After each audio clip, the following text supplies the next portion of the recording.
Okay, so I just got back from the gym. Excuse the haggard appearance. I was running. Felt great. I love running now. I'm addicted to running. I love the runner's high. I want all the smoke. I hit 9 on the treadmill. Ran for intensity.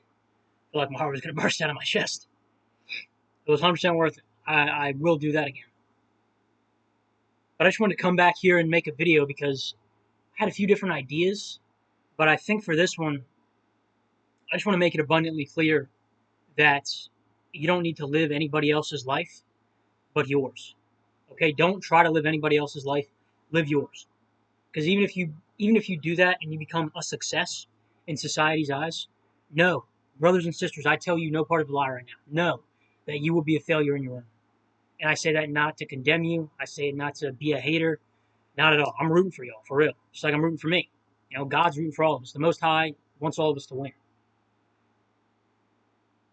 Success at anybody else's expense except for your own will result in you seeing yourself as a failure because you didn't listen to your own inner voice, right? you didn't, excuse me, you didn't listen to the still small voice that the prophet Elijah heard in the wilderness during the storm, amidst the storm, right? The storm was raging around him. He hears a small, quiet voice. He hears God, right? Elijah hears God. God speaks directly to Elijah, but he had to listen, right? He had to be still and silent to hear it. Amidst all this noise, amidst all this phenomena, right? All this Maya, all of this illusion, as we become more and more entrenched in illusion. No, no, for a certainty. You can take this to the bank, guaranteed.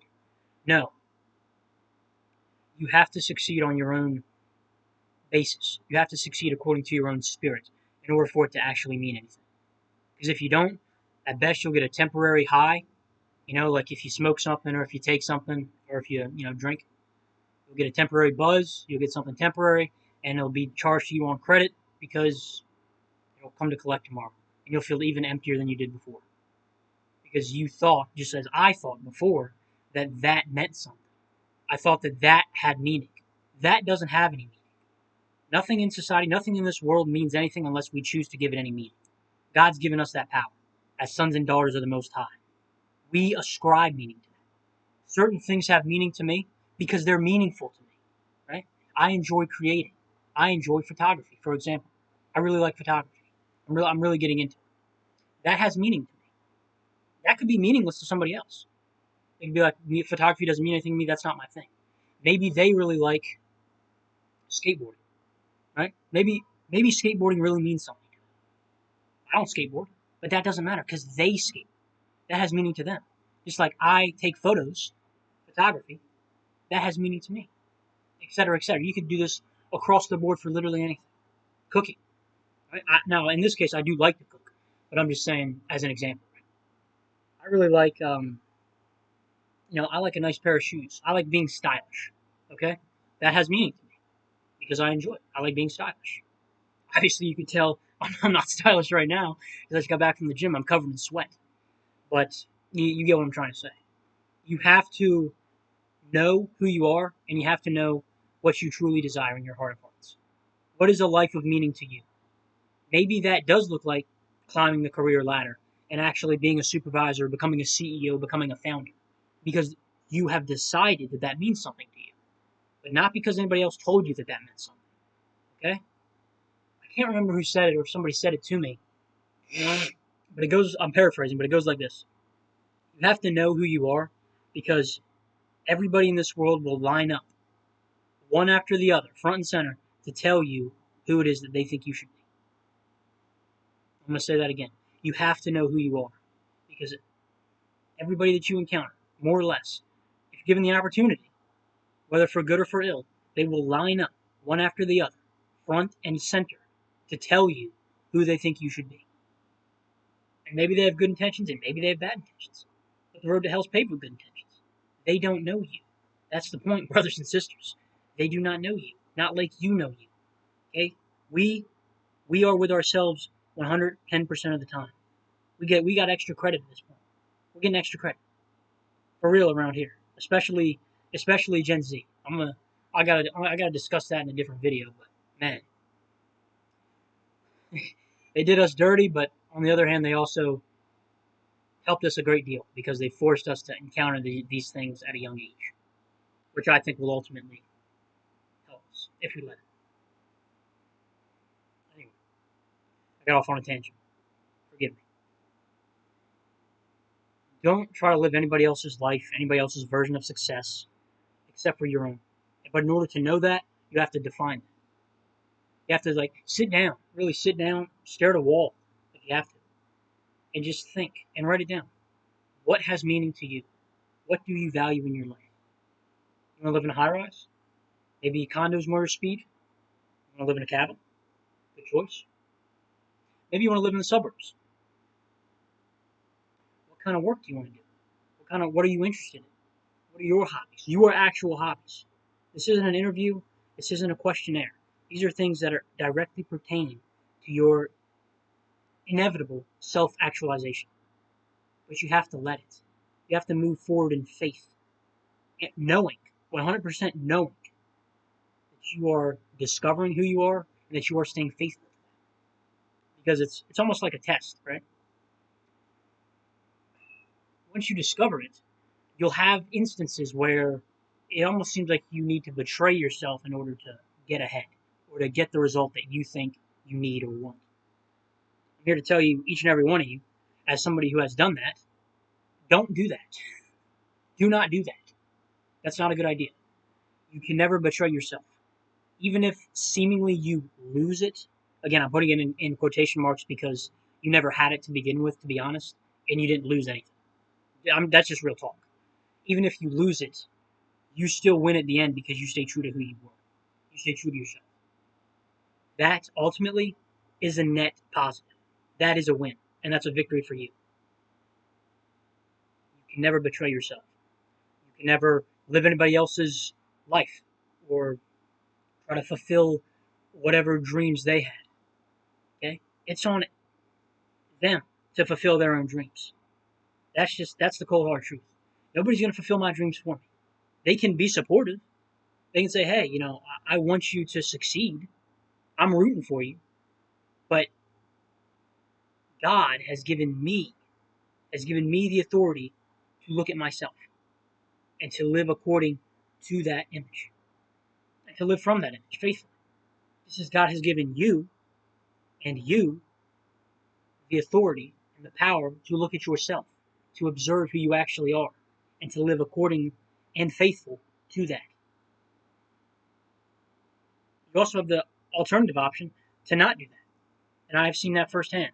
People who they say they don't live up to their own potential. I think what that really means, it took me a little bit to really understand what that means. Because I was like, well, how do you know what their potential is?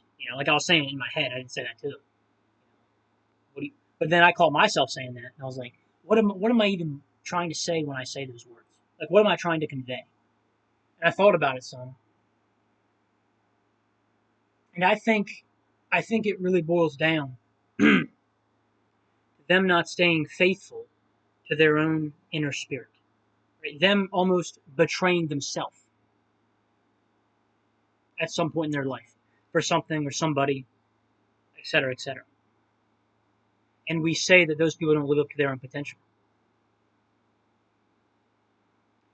And maybe subconsciously we're afraid that we're doing the same thing. We're not living up to our own potential. We're not really doing what we're put on this earth to do. We have talents and we're not exploring. We have abilities and we refuse to put in the work to actually fully realize them because it's difficult. It's by no means easy to go against the grain today. You will be ostracized. You'll have haters. Um, you'll feel very lonely at times because it feels like you are completely alone. That is true. Now that doesn't have to be a detriment because it's only by being by ourselves that we even understand who we are at all. We have to go through that wilderness. We have to go through that. Moses understood that when he was leading the people through the wilderness after he himself experienced the burning bush. After he tried to run away from his calling and God wouldn't let him. Moses was a great man. I really admire Moses. He was one of a kind. He's really an inspiration for me on walking my own path and navigating my own wilderness. God never left Moses. God was always with Moses. Always. Even when he was being raised in Pharaoh's household, adopted as Egyptian royalty. Adopted as Egyptian royalty. God was with him the entire time. He had to complete the ark. His personal ark.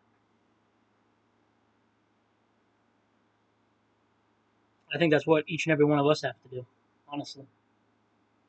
But we can't do that by being anybody but ourselves. Brothers and sisters, that that is the choice that lies before us. Radical authenticity, or pointless conformity. Because while it may be hard, while it may be difficult, and genuinely painful at times, and it will be, to be yourself and to live according to your own values, I promise you, your soul will truly die if you take the alternative route. And I say that not to instill any sort of fear or fear mongering in you. I say that as somebody who tried to do that. It's it's debilitating when you know you're not where you need to be.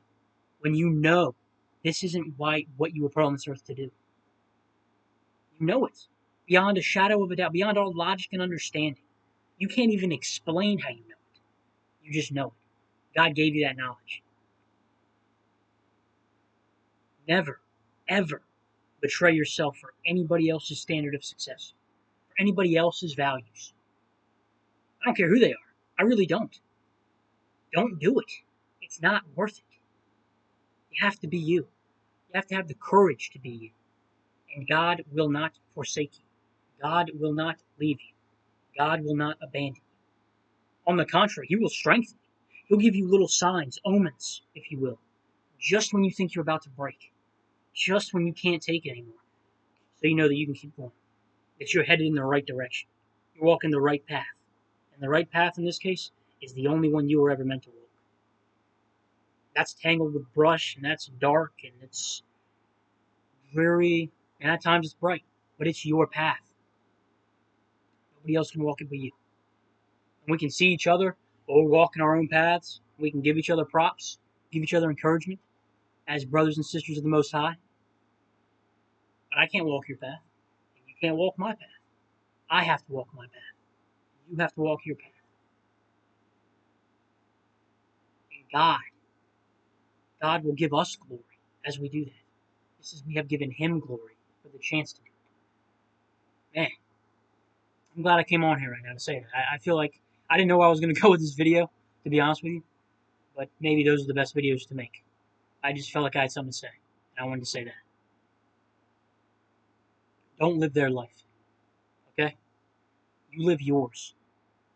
You live yours in faith, with courage, and boldness. Watch God take care of you. I promise you that. God bless each and every one of you. Thank you. And always, always, above all, emphatically, always remember who it is that you are. And be damn proud of it. And live faithfully from it. God bless.